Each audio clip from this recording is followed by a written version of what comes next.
Mais on va parler rapidement pas rapidement, mais on va commencer avec l'édition. Quoi, c'est 30e anniversaire? C'est-tu 30 ans déjà? Ben ouais, man. Ah, parce que je me sens vieux. We The old. Crow, 30e anniversaire, qui est maintenant disponible en disque physique 4K Ultra HD. Jocelyn, as-tu ce film-là? As-tu vu ce film-là? Aimes-tu ce film-là? As-tu vu ce film-là? Toutes ces questions et toutes ces réponses, c'est un hostie de masterpiece. Yes! C'est un film culte, masterpiece, chef-d'œuvre. Vraiment, vraiment, là. Il n'y a rien à faire. Il n'y a rien à faire. Puis, non, pas vrai, là, je veux dire. OK. Sur le disque, ce qu'on retrouve là-dessus, vous avez, en partant, Ben, on s'est entendu que la qualité 4K pour un film aussi sombre que ça, elle est incroyable. Ben, moi, je ne l'ai pas écouté. Tu l'as pas encore écouté? Non, j'attends que mon fils soit disponible. Je veux l'écouter avec. Parce que The Crow, moi, je l'ai écouté il y a 2 mois et demi, là, genre. OK. Ouais, mais là, en 4K, je te le dis. Mais là, en 4K, j'attends de vivre ça avec, parce que ça va C'est être... très beau. Là-dessus, vous avez des nouveaux suppléments qui s'appellent, entre autres, Shadows là, and Pain. Écouté, par exemple. Designing the Crow. OK, t'as écouté le supplément. Fait que ça, c'est du nouveau contenu qu'on a. Où est-ce qu'on parle de Angels All Fire, Birth of the Legend. On a aussi On Halloween Ground, The Outer Realm. Et Twisted Wreckage, The Inside Spaces. Et on a aussi une vidéo qui présente une nouvelle statuette de Sideshow Collectibles qui est superbe. C'est celle qui manque à mon bac. Ah. C'est la seule qui manque. Achète-les. Laisse-moi ça sur le compte de Puro. On lance dans l'univers. On a des commentaires du réalisateur Alex Proyas, aussi les commentaires du producteur Jeff Moss et de scénariste John Shirley. On a des behind the scenes featurettes, un profil de James O'Barr, qui est le créateur, dessinateur du personnage de Crow, des scènes rallongées aussi, des arcade bombing. Oui, je vais juste revenir là-dessus. On a The Fun Boy Fight, shout-out à Top Dollars. Il y a des scènes coupées et la bande-annonce. OK, je vais te dire l'enfant, puis je vais te laisser parler après, je sais, puis Ben. Ben, c'est Just, là. Oui, James O'Barr, c'est un gars bizarre. Ouais, hein? Oh oui. Il est socially awkward, là. Ouais. Ouais. He's my kind of people. Je serais pas de chum avec ce gars-là. Il est un bizarre un petit peu. Non. Oh my God, on va passer une soirée avec, là. J'ai un plaisir. À l'intérieur, on retrouve juste le disque 4K. Il n'y a rien d'autre. Bien sûr, à l'extérieur, je pense aux États-Unis et en Europe, ils ont une édition Steelbook. Au Canada, au UK, long. Ouais, c'est ça. Donc, il n'y a pas d'édition 4K Steelbook, mais on va en faire tirer un aujourd'hui en édition comme ça. Je vous le montre parce que regardez ça. J'ai. Ça, c'est mon édition à moi. Regardez ça. Les deux autres. Oh my God. Je vais en tirer un ce soir. OK? Bon. Les boys. Qui veut commencer? Ben, Joe? Qui veut parler de ça? Joe, je veux t'avoir en avant-goût. Ah ouais, ça. Bon, mon appetizer. Appetizer? Ah, vous voulez qu'on parle de If? Non, mais The Crow, on parle de Crow. The Crow, ben oui, mais The Crow, c'est un spectacle tordu, délicieux, tiré de la bande dessinée de M. Barr, évidemment, là, qui est très tordu, très fucké, très... Comment je pourrais dire ça? Moi, j'ai pas eu la chance d'être initié totalement à cet univers-là, mais tout ce que j'ai vu de lui est très tordu, très endolori, avec des images vraiment complètement violentes, mais en même temps avec une profondeur de mélancolie, là. On va dire que c'est comme un emo BD comics. Ça se dit bien, ça? C'est-tu la naissance de, ou quasiment? Oui, moi, je pense que oui, kind of. Pour moi, The Crow... Ben, oui. Pour moi, The Crow, évidemment, moi qui est un amoureux de la musique, c'est aussi la trame sonore avec Stone Temple Pilots. Et là, oui, c'est ça, la musique. The Cure, tu sais, j'en parle, je veux dire, toutes des légendes du rock alternatif, du... Pantera, man. Pantera, il y en a... C'est une des trames sonores qui s'écoute de A à Z. Même la musique thématique, là, tu sais... Oui. Ouais. Et là, aux yeux, je sais passer. Ah oui, j'adore cette musique-là. Ouais. Can't Rain All the Time, man, mais c'est un film qui est, moi, c'est premièrement un de mes premiers films que j'ai apprécié au niveau de l'intensité des personnages, de la complexité de la douleur aussi des personnages. Puis surtout, c'est une des premières fois où ce que je sentais que la musique avait un rôle primordial dans chaque scène. C'était à l'ère de MTV, de musique ouais. aussi. Oui. C'était un Grunge film de était à 2 heures, mais l'heure. qui était comme un genre de vidéo. C'était très inspiré des vidéos de l'heure là, qu'on voyait Ouais. sur les chaînes spécialisées de musique. Là. Ouais, C'était ouais. un reflet de ça, là, de cette époque-là.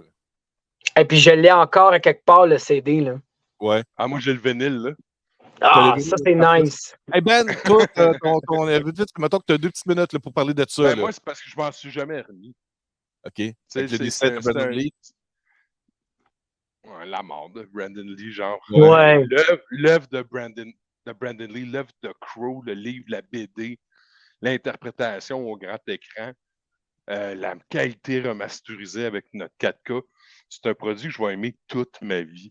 En 94, mon cerveau était prêt à entendre des nouvelles choses, à vivre des nouvelles saveurs de vie, puis The Crow était genre juste ici, là, ça m'a chaviré. Lui, Eric Draven puis Shelley Webster, leur amour impossible, Ouais. où il est prêt à aller, le côté noir puis runique là, du corbeau puis les flammes.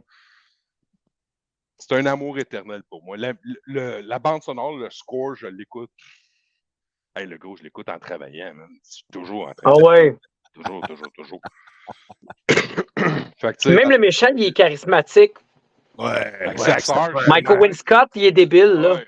Ah, puis en même temps, remarquez une chose, là, la scène où est-ce que The Crow arrive et rencontre tous les gangsters, c'est une scène qui a inspiré Christopher Nolan et la scène du Joker. Quand le Joker arrive, il fait Oui. I thought my jokes were bad. C'est la même entrée, là. C'est la même C'est setup. vrai. C'est vraiment une inspiration de Crow qu'on retrouve dans The Dark Knight. La scène avec le Magic Pen. Ta-da! Ben, c'est un peu ça. Là. La façon que c'est présenté avec le personnage de Brandon Lee. Là. Puis là, puis ce qui est de valeur, c'est que maintenant qu'on sait que The Crow, ça a plus qu'une pleure. On le sait tous, là, à Star, The Crow, là, c'est comme un oignon, puis il y a plusieurs pleurs. J'aurais donc aimé qu'il ne touche pas à l'œuvre 94. J'aurais préféré juste un beau 4K, man. Puis fais-moi Wild Justice, sur lequel on dirait que c'était basé pour le nouveau film de Crow, là, qui s'en vient. C'est 3 numéros, c'est une autre histoire, genre d'homme qui perd sa femme. Ouais. C'est un 3-part story de Crow. Et moi, encore, là, comme je te disais au travail, Ben, là, encore la scène à la fin, lorsqu'il a accompli sa mission de vengeance, il retourne à sa place tombale, puis sa douce moitié vient le rechercher. J'ai les yeux pleins d'eau. C'est ridicule de même. Maintenant, on a dit que je suis trop émotif quand je regarde des films, mais moi, ça me rappelle en même temps une période de ma vie importante, alors que lorsque j'ai vu ce film-là, j'habitais seul, j'étais toute jeune, j'avais 30 ans, j'avais 20 ans, 19-20 ans, j'habitais en Floride, toute seule. Et puis, j'ai étudié là-bas, puis ce film-là est sorti, puis j'ai été voir ça avec d'autres étudiants. Fait que c'est spécial. Ce film-là, pour moi, a comme un souvenir nostalgique de ma vie à l'extérieur aux États-Unis, seul, sans mon père, sans ma mère, sans mes amis proches de cette période-là. On était à vif d'émotions, rempli de testostérone. On voulait-tu donc que ça soit romantique? Oui, oui. Mais romantique, gothique, tragico. Ah ouais. Tu sais, là. Quand tu écoutes les special features, puis tu embarques dans l'entrevue de quasiment 1 heure, là, on a parlé même avec James O'Barr, puis qui raconte d'où il vient, puis qu'est-ce qu'il a vécu, puis pourquoi il est de même. Parce qu'il est conscient ici, là, qui est différent. Là. Nous, on sait qu'on est différent, là, on ne suit pas la masse. Là. Ben, c'est un génie atypique. Tu sais, là, de James Lee, pareil. Là. Il est mieux aujourd'hui. Là, on a beaucoup de gens, puis on a beaucoup de sujets. Fait que, moi, je vous dis, là, achetez-les. Achetez The Crow en 4K. Ben oui. La qualité du son est là, la qualité visuelle est là, le film est bon. Storyline. Ne vous trompez pas. Achetez ça, mettez ça dans votre collection, puis c'est un film que vous allez regarder au moins une fois par année. Au moins une fois par année, puis sûrement qu'une fois que vous allez voir le remake qui va sortir au mois d'août, qui a été reporté une deuxième fois, peut-être que vous allez réécouter le premier aussi. Ouais. Un jour, ça va être ici, The Crow. Là. Je suis désolé, c'est très franc, mais c'est ça. Ouais, OK. On s'en va sur un autre film que j'ai reçu. J'ai pas le temps de le regarder, mais je sais qu'il y a beaucoup de monde qui l'aime. Moi, j'aime pas ça. Qu'est-ce que vous voulez vous dire? The Crow, version 4K. Ouais. J'étais encore bon pour tout scraper le cadrage. Mais c'est ça. Je C'est juste cette version-là, c'est juste le 4K, il n'y a pas de DVD. Fait que, y a-tu un code dedans? Non, il n'y a même pas de code dedans. Même pas. Fait que en tout cas, c'est pas écrit. Fait que c'est vraiment juste le 4K. Mais les bonus sont dessus parce que souvent, il y a des films 4K avec les suppléments sur un Blu-ray supplémentaire. Puis c'est correct, mais là, ils ont vraiment pris la peine de tout mettre sur un seul disque et c'est parfait. Film qui date de 94. Fait ça, pour moi, ça date. L'affaire que j'ai resté surpris, c'est que je sais pas comment expliquer ça. J'ai vu le film plus souvent que je pensais parce que je me rappelais des répliques banales. Tu sais, il y a des films que tu vois quelques fois, puis des scènes tu te rappelles, mais je me rappelais pas que le film, je l'avais vu assez souvent pour qu'il y ait plusieurs répliques du film que je... Ah oui, c'est vrai, c'est ça, tu sais, que la réponse, ça vient tout seul. Fait que j'en conclus que ça m'a marqué, ce film-là. Puis effectivement, de le revoir aujourd'hui, c'est encore bon. Puis je sais pas comment dire ça, mais il y a ça manque à ma culture, on parle de quoi? The Crow! Ben oui. Ah ouais, ok, oui, ça vaut la peine parce que là, je réponds à Daniel qui nous écoute passionnément et c'est apprécié.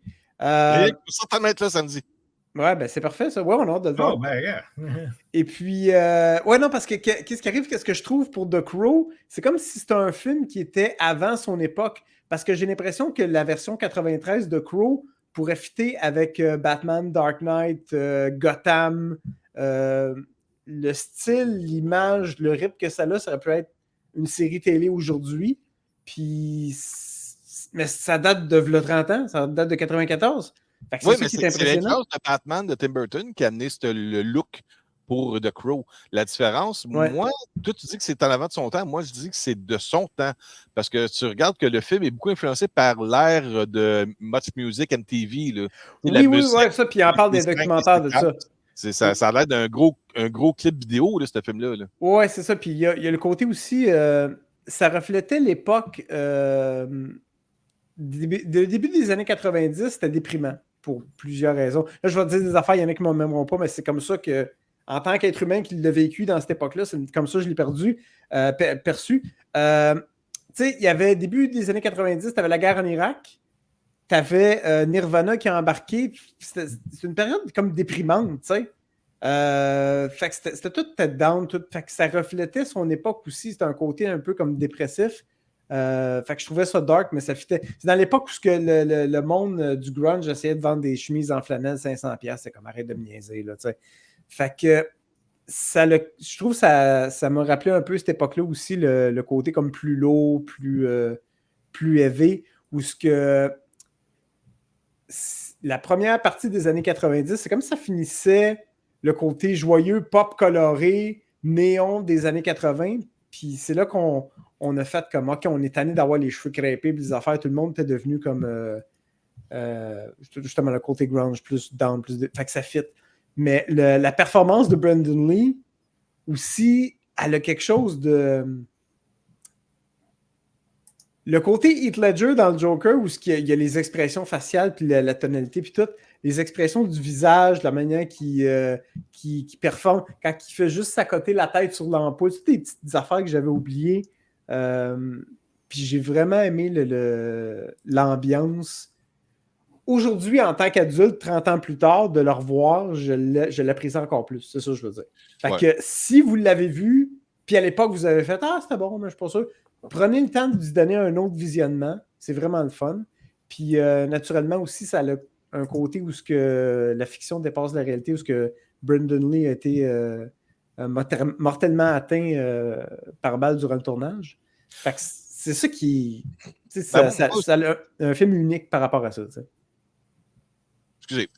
Moi, j'en ai parlé la semaine passée, mais je vais te le rappeler. Il y a aussi l'inspiration qu'il y a. Tu vois que Heath Ledger est inspiré par Brandon Lee. Sa présence, lorsque son apparition de Joker dans The Dark Knight, lorsqu'il arrive, I thought my jokes were bad, avec les mafiosos, c'est à peu près un reflet de ce qu'on voit dans The Crow. C'est ça, il arrive pour aller chercher, il dit I just want this guy, tu sais, puis ça va en chercher un, là. Bon, c'est littéralement le même setup, le même genre de présentation du personnage. En tout cas, moi, je trouve ça beau. Je trouve que le 4K est un beau rendu, puis le film est très sombre. Puis ils ont réussi quand même à faire une bonne transition en 4K. Oui, il n'y a pas trop de grains dedans. C'est ça, j'ai resté surpris par rapport à la qualité de l'image. Il y a un petit peu de grains parce que c'est tourné sur de la pellicule, mais il n'y en a pas trop à comparer de certains films que tu vois. Puis ils ont même remasterisé dans les suppléments, ils ont remasterisé la bande-annonce. Fait que si tu vas voir la bande-annonce originale, elle est en 4K aussi. On n'a pas de vieille bande-annonce en cassette. Ça. Il y a des nouveaux suppléments avec des gens d'aujourd'hui qui parlent de il y a 30 ans, lorsque le film est sorti, comment c'était d'être sur le plateau de tournage avec Brandon Lee, l'origine, James O'Barr, le créateur du personnage, toutes ces choses-là. Il y a beaucoup de contenu quand même. Il y a 2 commentaires audio. Un avec le réalisateur, puis un autre avec le producteur puis les scénaristes. Fait que, Benoît, il dit une œuvre signée 94 qui a su culbuter une génération qui demeure culte à ce jour. En effet. C'est beau, prends les beaux vocabulaires.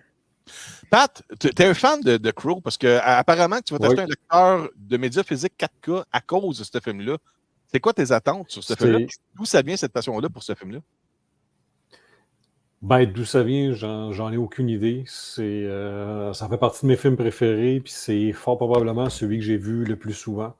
Ce film-là, il y a quelque chose là, qui vient me chercher là, la douleur du personnage, puis tout ce qui est prêt à faire pour venger, puis à la fin, quand il retourne sur la tombe de Shelley, puis je sais pas, ça vient me chercher. Il y a vraiment quelque chose de ce film-là qui est hyper bien écrit. Comme Stéphane parlait, là, la prestation de Brandon Lee est magnifique. Là.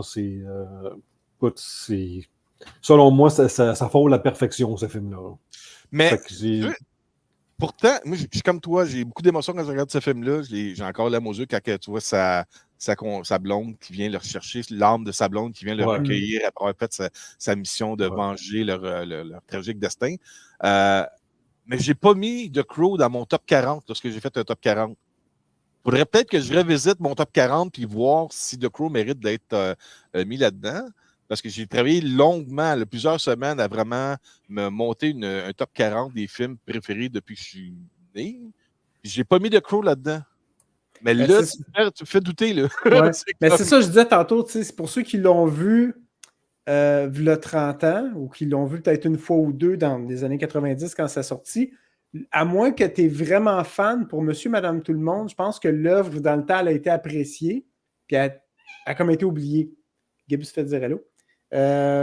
Puis c'est ça, c'est pour ça que je te dis que, tu sais, comme là, tu l'as revu, peut-être que tu sais, ouais, c'est un maudit bon film, il a vraiment bien vieilli dans l'ensemble de l'œuvre au complet. Là. Il n'y a rien... Oui, parce qu'il est intemporel. Exact. Les véhicules, le look. Tu peux pas dire... oui, il y a une auto là-dedans, mais c'est une auto classique des années 70 qui n'est même pas de son temps dans le film. Exact. Tu sais, le genre de char mafioso typique. Oui, mais c'est ça look un peu comme... C'est pour ça que je disais, ça look, tu sais, le Batman, mais vraiment, tu sais, ou Gotham, la série. Il me semble que ça aurait pu fitter. Aussi un peu... C'était quoi le Frank Miller? Le Spirit, puis l'autre film là, qui était dark. Oui, c'est de quoi tu parles, ouais. Oui. Fait que, mais c'est ça, je trouve que ça fit. Fait que mon point, c'est que dans la dernière décennie, on a sorti quelques produits, soit films ou séries télé, qui avaient ce style-là. Puis j'avais oublié que ça existait. Fait que quand tu le revois, tu fais « Ah oui, c'est bon, ça fit. » Mais c'est encore meilleur que qu'est-ce que notre perception qu'on avait à l'époque, en tout cas pour moi. Daniel, il dit Sin City, Frank Miller, Sin City. Sin City, merci beaucoup. Puis aussi, tu sais, il y a des petites affaires, parce que le Bad Boys 4 s'en vient le 7 juin, puis c'est un autre des films que j'aimais beaucoup. Puis à un moment donné, tu sais, on regarde tous des films, puis tu fais « Voyons, je l'ai vu dans quelque part, elle. » Puis la Darla, la mère de... je m'en dis Rachel, en tout cas, parce que ça, c'est le nom de l'actrice. Mais la petite fille, la mère de la petite fille. Oui, celle qui est avec qui travaille au restaurant, au bar, là. Ouais, c'est ça. Ouais. C'est elle qui joue dans Bad Boys, qui fait comme la secrétaire. Mais je viens de cliquer, je fais OK, je connais sa face. C'est de là que je connais sa face. Elle joue dans le premier film. Fait que c'est juste des petites apparitions. Des fois, on voit des caméos et des affaires. Puis je fais OK, c'est là que je t'ai vu, tu sais. Souvent, il y a des. Comme quand tu vois le. C'est quoi j'ai regardé dernièrement? J'ai regardé JFK. Parce que les prêts bibliothèque, fait longtemps que je voulais revoir. Puis celui qui joue le personnage, celui qui a tiré Oswald, l'acteur, c'est le frère de Bill Murray. Je ne savais pas. Oui, mais quand tu le regardes, tu fais ah ben oui, la ressemblance est là. Fait que c'est tous des petits détails comme ça des personnages, des films. Quand tu revois un vieux film, tu fais ah oui, je l'ai vu. OK, tu sais, fait que c'est ça. Ça a rappelé des petits souvenirs de nostalgie. Fait que voilà. Il y a Ben qui a répondu à Daniel, parce que Daniel demandait si les suites en valaient la peine. Puis Benoît lui a répondu, là, parce que Ben est un gros fan aussi. Puis il dit comme quoi que le 2 mérite un visionnement, mais le 3 et 4, c'est cringe un peu, puis il aime la série télé. OK. Bon, moi, j'avoue, je n'ai pas vu les autres. Je sais qu'il y a City of Angels qui est le deuxième, puis il y a un avec Edward Furlong, puis un autre. Ah ouais, je ne les ai pas regardés. Puis la série, je ne savais même pas qu'il y avait une série de ça. Mais c'est le fun, ça. Si c'est bien fait, tant mieux, c'est parfait. C'est correct. Fait que tout ça, c'est pour The Crow. Oui, je veux juste savoir pour Patrice. Tu vas-tu t'acheter un lecteur 4K? Ben oui, c'est sûr. Ah! Ça prenait ça. On va le convertir. All right, bon, OK. De toute façon, si ça ne s'est pas là, ça va être à peu près vers le mois d'octobre à peu près. Fait que c'est pas grave. Octobre, pourquoi? Ben, parce que Deadpool va sortir sûrement à peu près au mois d'octobre. Fait que là, c'est sûrement là qu'il va s'empoigner un. Là, puis il y a Ben aussi a rajouté comme quoi avoir aussi ce thème de Crow, Dark City, qui est dans la même veine. Mais je pense que c'est Alex Proyas aussi, le même réalisateur. OK. Qui a fait Dark City. À moins que Ben puisse confirmer ou nier, là. Il me semble que c'est le même réalisateur. Daniel, il dit aussi, hors sujet, allez-vous parler de Furiosa qui s'en vient? Daniel, moi, je m'en vais voir Furiosa mercredi soir en visionnement média. Donc, on va en parler. Je vais faire peut-être une vidéo vite pour donner mes premières réactions. Puis, on va en parler lors de notre réunion ce samedi chez Martin. Merveilleux.